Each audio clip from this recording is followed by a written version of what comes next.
Hi everyone, মহালয়ের দিন সকাল সকাল স্নান টান করে সোজা চলে গেছিলাম বান্ধবীর বাড়িতে। তারপর ওকে নিয়ে আমরা চলে গেছিলাম টিচার্স ডে সেলিব্রেশনে।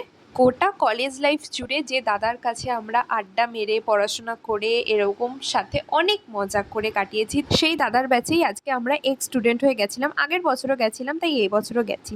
তো সবাই এক এক করে পারফরমেন্স করেছে আর প্রত্যেকটা ডান্সই খুব সুন্দর হয়েছিল। ওর আগের বারও নেচেছিল খুব ভালো, এইবারও কিন্তু খুব ভালো নাচ করেছে।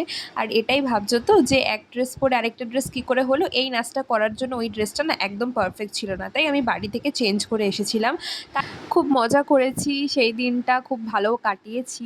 তারপরে একটু কারেন্টটাও চলে গেছিলো আর বাড়ি আসারও টাইম হয়ে যাচ্ছিলো বলে আমরা সবাই মিলে একটু বসে, এখানে প্ল্যানিং হচ্ছে দুর্গাপুজোয় কবে বেরোনো হবে, বাট এখনও প্ল্যানিংটা পুরোপুরি সাকসেসফুল হয়নি। তো চলো বাড়ি গিয়ে একটুখানি খাওয়া দাওয়া করে নিয়েছি, এটা দাদার ওখান থেকেই দিয়েছিল, বাড়িতে নিয়ে এসে খেয়েছি। তো চলো আজকের মতো বাই, দেখা হবে নেক্সট কোনো ভিডিওয়।